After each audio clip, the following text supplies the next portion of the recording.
Yo, this is my 14-year-old daughter, Mari. When you start dating, what he gonna have to do? Work for my dad? Are you splitting 50-50 with anybody? No, Why?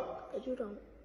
Come on. See, common sense for her. Y'all gotta understand, the reason why I be so stern on paying 100% of everything because I have two beautiful baby girls, all right? I got a 14-year-old and I got a 2-year-old. And guess what? They ain't finna be dealing with that bullshit that most women gotta deal with in today's time. They not finna be out here struggling, trying to figure out how they gonna eat their next meal because they dealt with the wrong man. No, you gonna have to pay 100% for everything, all right? I'm raising them the same way that they see their dad doing. I've been paying all the bills since day one. My wife have never touched a bill since 2014, and that's the year that I met her. Pay 100% of everything, because if you don't, you are not considered a real man. Stay by yourself until you're able to provide 100%. That's all I'm saying. You can't do that, you don't need to be with nobody. The relationship math is, if you can't take care of yourself, you damn sure can't take care of this person. Stay by yourself and prioritize yourself. This is why I firmly believe in 100% of. Welcome back to the channel. You see the information on the screen, so you know what I'm about. So let's get to it. So I've seen a lot of these videos starting to pop up. And when I say videos, I'm not talking about the whole 50-50 versus 100% debate. That's not what I'm talking about. I'm talking about more from a father talking to his daughter, trying to make sure that his daughter has a certain understanding about how he wants his future son-in-law to take care of his daughter, right? And the big thing about me, if you're brand new to my channel, is really about balance. It's not really saying that somebody's perspective out here is necessarily wrong or incorrect or anything like that, but it's about balance. So before I get too deep into this particular conversation, I did want to read just a few of the comments and then we'll go from there. So one of the comments from someone actually says the Bible does say a man is supposed to provide for his wife financially while the wife takes care of the home and nurture the babies. And I don't know where it says that in the Bible. So somebody can actually maybe in the comments, point that out to me where it says that directly, explicitly, not just somebody paraphrasing what they think it says. All right. So here's another one. Just because he pays 100% of everything doesn't mean he knows how to treat her. You don't love women with your pockets. You love a woman by treating her right and respecting her, making sure you're doing right by her. Just because a man can provide doesn't mean he is not resourceful. You're not a better man than a man that will treat her well. Money can come and go. Here's a woman saying, I actually love this. Now all we need to do is teach our young men how to build careers that could sustain an entire household. Okay, here's someone else. I think this is a woman. I was raised by a father too. He definitely always was the provider, but he taught us to be financially independent, even in our relationship. He always said he never wanted a man to take advantage of his girls. And then the final one is another woman says 50-50 is a roommate. I want to remind you of the words that you see on the screen and also remind you of the concept, like I say, of being balanced. The very first thing before we can get into anything else, we have to talk about the literal understanding of the United States and even many parts of the world. And there is a wealth gap. All right. And when I'm saying wealth here, I'm not talking about big millionaire money. Okay. It's really easy for men that are walking in that millionaire status to be talking about, hey, I want, my blah, blah, blah. And I think men should be doing blah, blah, blah. And it's funny that most of the men out here that are talking like that generally are making $250,000 a year or more, right? And when we really look at the numbers, we find that it's actually less than 20% of men, period, in the United States that actually make around $100,000 or more a year. And that is over every single race, over every single culture. There's very few men that are doing that. And when we even start to look at other cultures outside of the black culture, we do see situations where the woman is working. She might be working the family business, but she is working, right? So there's this concept that people are trying to push when it comes to this 50-50 versus 100, that really for most men in the United States, it would not work.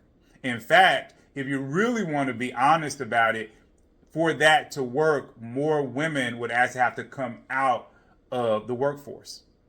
Because those jobs that many of them have, 50 years ago were probably done by a man. So you might have had a lot of situations, like I know in the jobs that I've worked in the past, there were a lot of management jobs per se, right? Or high level, jobs in a certain thing, part of the company. And now many of those jobs actually have women in them, and the women do a very good job. And I'm not here trying to, make, all women go back home or anything like that. That's not me at all. I think that there should be a fair, like I say, and balanced way that if a woman wants to work, she should have the opportunity to work. But I mean, where are these jobs coming from? That's the part that I want people to answer. Where are these jobs coming from? Where are these situations coming from? See, people are trying to do their best to move, their families out of, low income or middle income or even just dangerous environments and put them in places where they can feel comfortable. For instance, there's a lot of men that if you want to basically live in a small house or in a small community where, they're selling drugs up the street, oh yeah, there's a lot of men that can, truly provide 100% at that point. Because the environment is so dangerous that it becomes, inexpensive to live there. Even though there's some other issues. So we have, that's why I say we have to see this in balance, right? And I think it's very dangerous for us to say that you're not a real man unless you're living like that. Now, I will say, okay, to a lot of these men's point, because I don't really think most of them mean harm. I truly don't. But I believe that a lot of them, especially if they have more than a minute and a half or 2 minutes to say their point, I think the main thing what they're trying to do is encourage men, to come up to the next level. And that encouragement, I agree with. And on this channel, I'm always encouraging men, to come up to the next level. I talk about it all the time. I'm always saying everybody needs to be trying to go to 10. Okay, you should be pushing towards 10 every single day. I'm always encouraging men to get their money up. I'm always encouraging men, to think about all the opportunities that you might have not thought about. For instance, you can become a police officer. It might not sound all that great, but police officers many times can retire at 50. Okay, if you know what you're doing and you know how to navigate. And even in the police system, there are certain jobs like detective that actually pay a little bit more. Okay, same thing for firefighters. All right, and so with these, you don't have to have, some big college education. They will actually train you. Then you have other things like going into the military. A lot of people that go into the military and they rework it, okay, by the time they get out and they make a couple of things, there's a lot of companies in the United States that love military people and they actually pay them premium. And then as a military person, you get a lot of discounts, right? So there's all these different opportunities. Even as a teacher, even though teachers technically when they walk in, they don't make a lot, but a lot of them have incentives, from their school districts to actually continue their education. And when you're a doctor, okay, and you are, basically have a PhD and you're working in a high school, you get paid really, really good money, right? So there's all these opportunities, and those are just a few. There's a lot more out there, especially if you're willing to do a side hustle. So yes, I believe that men can level themselves up. Yes, I believe that there's really no excuse because there's so many different opportunities out here. All you have to do is keep your nose to the grindstone and you can figure it out. And I'm always saying, show me your social media and I'll show you your future. Right? So like if you look at my social media, yes, you're going to see things like this because this is what I do, evidently, on YouTube. But before God called me out here, you would have never seen this pop up in my feed. Most of the time back in those days, because like I said, my background is media, so you would see things about film, you would see things about art, you would see things about investment, that basically are going to make me money or they're going to push me down the road that I'm trying to go. I don't even have a lot of women that pop up in my feed.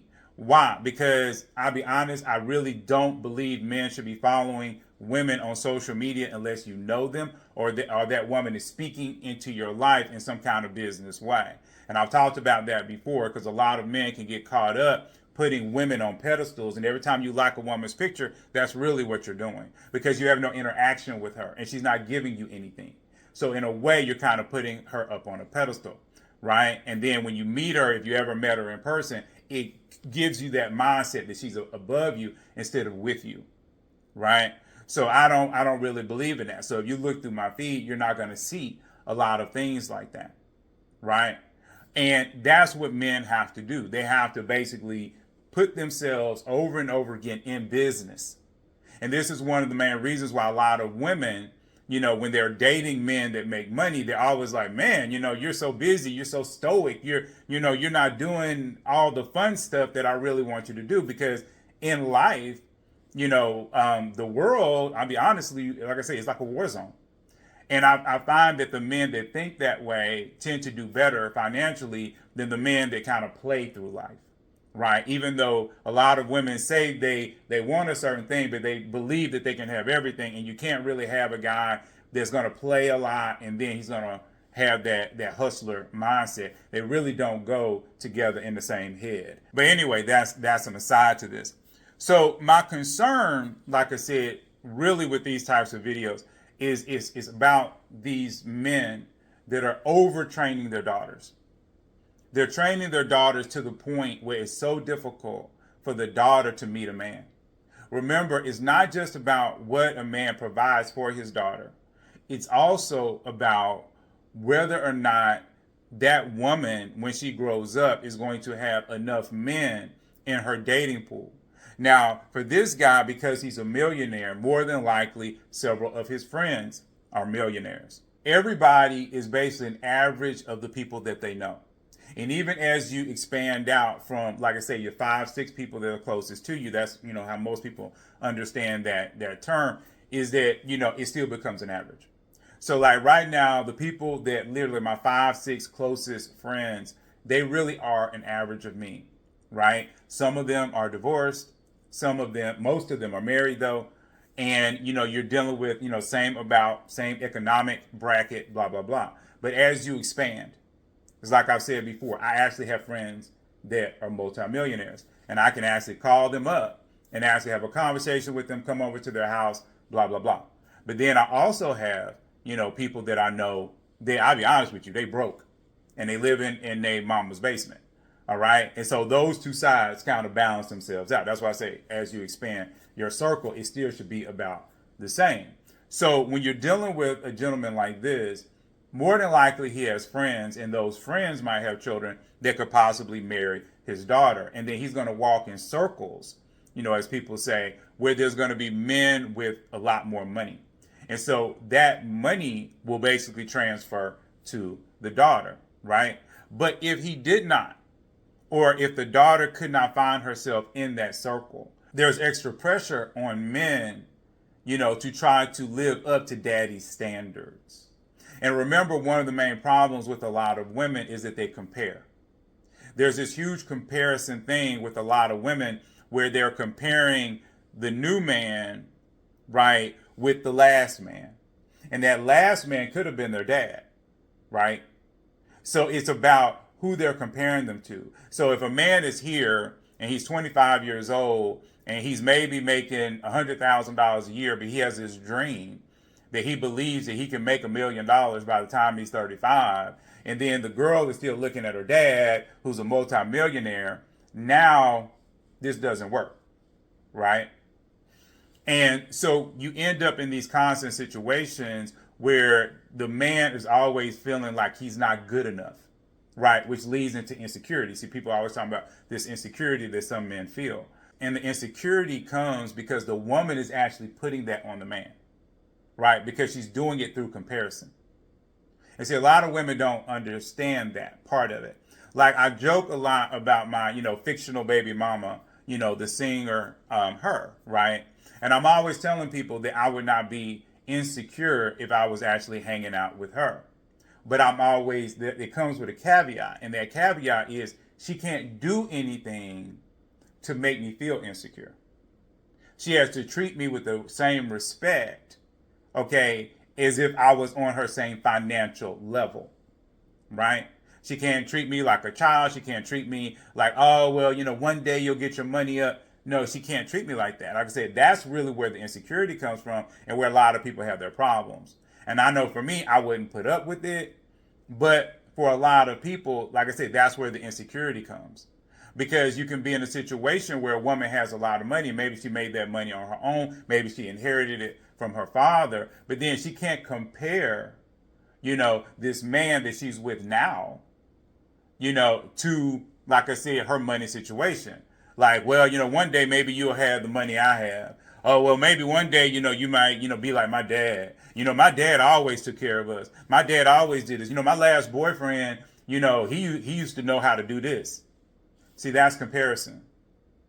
It's one thing to talk about an experience that you had with another person that was a part of your life. It's a totally different aspect when you start to compare the two. And I'm always telling women that, you really have to watch that, because when men do it to you, you really don't like it. Because it's easy for us to be like, man, you cute, but my last woman, man, her body was banging. I mean, you look all right, but, my last girl, she had real hair, and it was, and it was flowing all down her back, and you putting on this wig. See, it doesn't feel good when it's on the other side. And if you're really concerned about marriage, that's not something you need to do. But anyway, to get back to this, for the final words, this can be extremely dangerous. And like I said, it's just because there's a point where, again, there has to be balance. You have to think about the world around you. You can't just think about, the little subset. Now, yes, ideally, it would be nice for her to find somebody like Daddy. Okay, ideally. But it's like somebody even said in the comments, if she's only chasing the money, because Daddy has talked about that providing aspect so much, and he hasn't talked so much about the love aspect, he could be, her father could be doing more damage.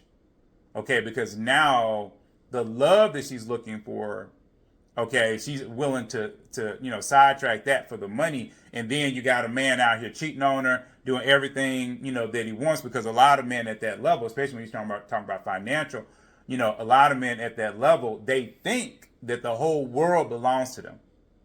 And so their attitude at that point is that they're going to have sex with everybody. Right?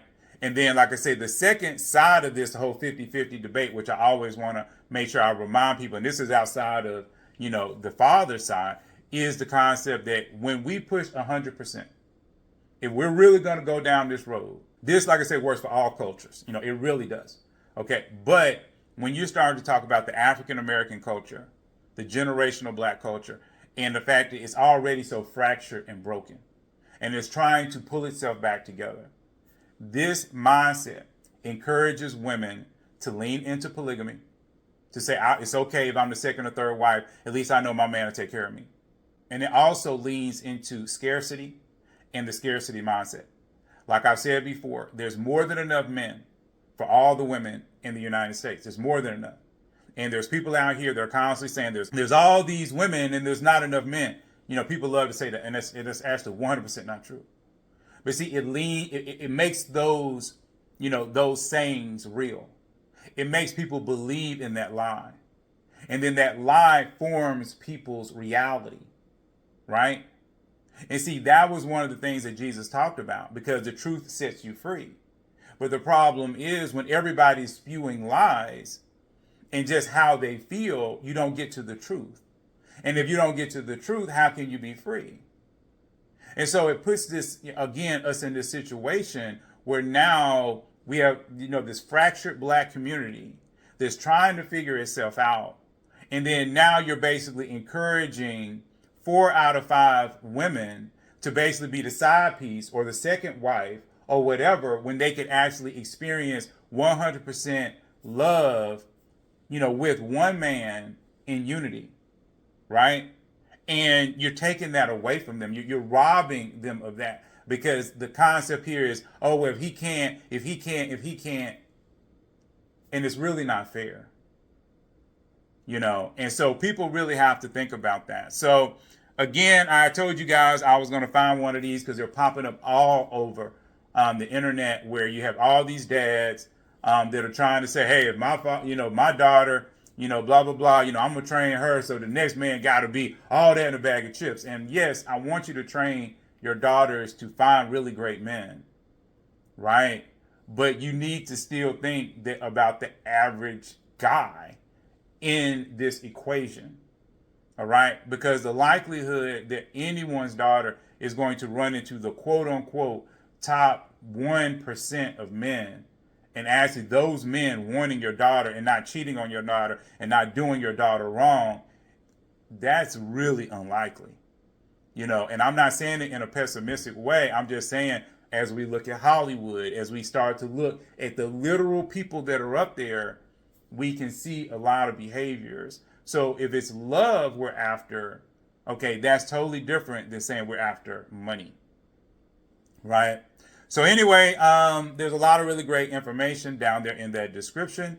Please like, please subscribe, and I'm going to see you all in the very next video.